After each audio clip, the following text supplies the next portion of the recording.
¿Usted cree en la democracia? Digamos, yo creo que la democracia tiene muchísimos errores. ¿Usted cree en el sistema democrático? ¿Y yo no puedo contestarte con una pregunta? ¿Cree o no en el sistema democrático? Es fácil la pregunta. Pero, digamos... Para el liberalismo libertario de Milei, la Argentina se jodió con la democracia. Por eso muchos liberales apoyaron golpes de Estado en América Latina. Quédate que te voy a mostrar, con evidencia histórica y teoría económica, por qué las ideas de Milei son intrínsecamente autoritarias.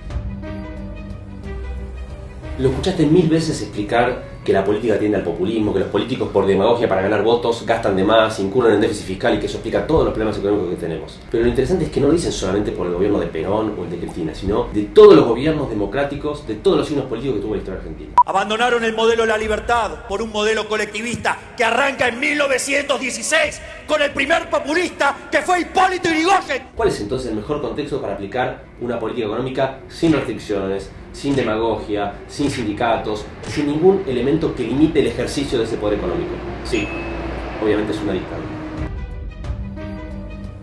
Si revisamos la historia argentina, esto también tiene mucho sentido. Los liberales no solo se opusieron en su momento a la ley del sufragio universal, denostaron a Yrigoyen, sino que también apoyaron la dictadura que derrocó a Perón y le dieron sustento, muchos economistas, a la política económica de la dictadura militar de 1976.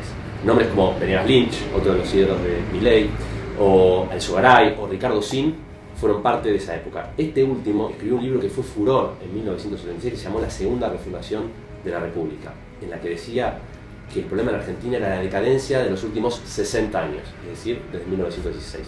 ¿Te suena? De hecho, el recetario liberal que escuchamos a diario en Milei es prácticamente un calco del de Martínez de Oz, el ministro de Economía de la última dictadura, que después fue retomado por Menem y Cavallo y luego nuevamente por Mauricio Macri. La libertad de precios. Lo resolvemos fácilmente con libertad de precios. La libertad de las transacciones cambiarias con la eliminación de los controles de cambio. Se unifica el mercado de cambio. Cuando se limpia el cepo se abre. La libertad del comercio exterior. Bueno, yo lo que creo es que el comercio debe ser libre. La libertad de exportación. Nada tendría restricción. Mírame, maíz, nada. Trigo, nada. Algodón, nada. La libertad de importar. Cuando vos eliminás los aranceles y estimulás la competencia, lo que es bueno de verdad. La aplicación de la reforma financiera. Una reforma monetaria y financiera que a la postre termine con el Banco Central. La liberación de los alquileres y la eliminación del control. ¡Vamos, la ley de alquileres hay que eliminarla! La eliminación de las tarifas políticas de los servicios públicos. No, tenés que hacer las revisiones tarifarias integrales. La eliminación de los subsidios y las protecciones excesivas. Eliminar los subsidios, pero recalibrando la ecuación económica financiera del contrato. La libertad de la contratación de los salarios. ¿Vos querés eliminar la paritaria? No, pero no, a ver, digamos, las negociaciones tienen que ser libres.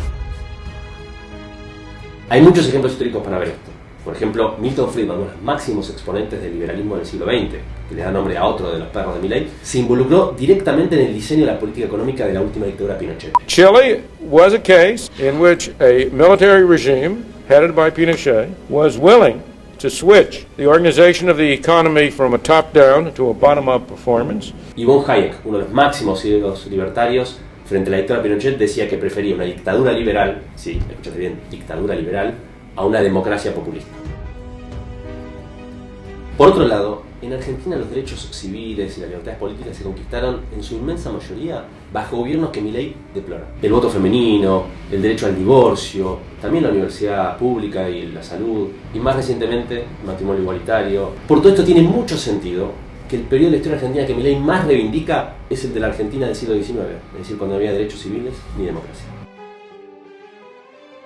No sorprende que Milei se diga liberal libertario, pero reproduzca casi palabra por palabra lo que decían los militares cuando terminó la dictadura. Durante los 70 hubo una guerra, y en esa guerra las fuerzas del Estado cometieron excesos. Lo único que yo sé es que aquí hubo una guerra entre las fuerzas legales, donde si hubo excesos fueron desbordes excepcionales. Tampoco que lleve como candidata a vicepresidenta a Victoria Villarruel, que organizaba visitas a Videla y que aparecía en el cuaderno de Chocolás. Ni que Milei haya trabajado como asesor del genocida Pusi, interventor en Tucumán de la última dictadura, condenado por crímenes de lesa humanidad, y cuyo hijo es candidato en esa provincia de la Libertad Avanza. El liberalismo de Milei tiene dos fuentes.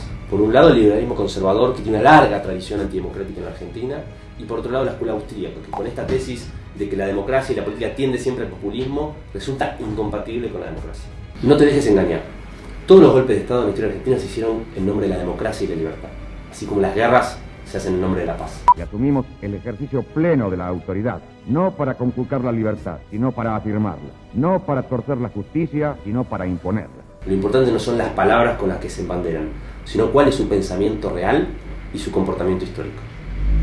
¿Estás seguro que este es el país que crees?